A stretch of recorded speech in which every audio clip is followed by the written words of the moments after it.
নিরামিষ। সবাই কেমন আছো? আশা করি সবাই ভালো আছো। সবাইকে বাঙালির শুভ নববর্ষ। এই দেখো আমি আছি এখন আমার মায়ের বাড়িতে। এখানে প্রিয়াঙ্ক সকাল সকাল স্নান করে ব্রাশ করছে। সবাই আগে ব্রাশ করে ও পরে ব্রাশ করছে।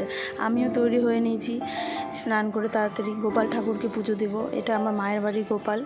আমি এখানে এসেছি, তো মা একটু ব্যস্ত ছিল রান্নার কাছে, তো আমি পুজোটা সেরে ফেললাম। ভাবলাম যে নতুন বছরে পুজোটা তাড়াতাড়ি সেরে নিই, গোপাল ঠাকুরকে নতুন জামা পরিয়ে দিলাম।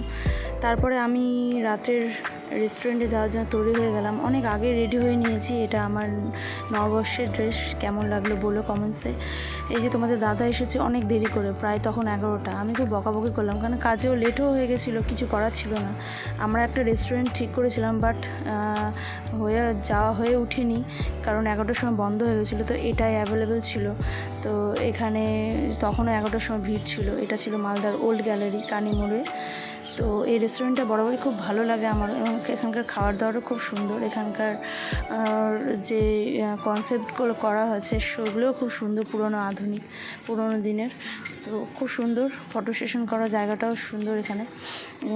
তখন আমরা প্রিয়াংশকে নিয়ে এসেছি, ওকে ছেড়ে দিয়েছি। ও ভীষণ দুষ্টামি করছিল, সাথে হচ্ছে খেলাধুলা করতে মানে ভীষণ ব্যস্ত। মানে বড় জায়গা দেখলে ও শুধু খেলবে, দৌড়াবে, কেউ ওকে কোলে রাখতে পারবে না। যে ওর বাবা ওর পিছন ঘুরছিল, সবার রেস্টুরেন্টে খাচ্ছিলো আর ওকে দেখছিল যে ও কী করছে।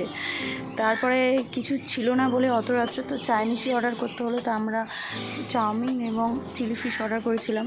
তো চাউমিনটা হালকা ছিল বলে, লাইট ছিল, ঝাল ছিল না অত। তো প্রিয়াংশ তুলে খাচ্ছে, দেখো ও 2 হাত দিয়ে খাচ্ছে, মানে ওকে খাওয়াতেও হবে না, ও এত চাউমিন খেতে ভালোবাসে।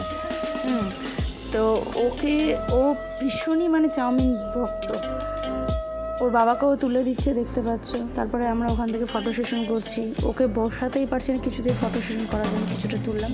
তারপর যাওয়ার সময় সবাইকে টাটা করছে। ওর বাবা ওকে টাটা বলাচ্ছে। ও টাটাটা ভীষণ ভালো করে, মানে ভালো বলতে শিখে গেছে।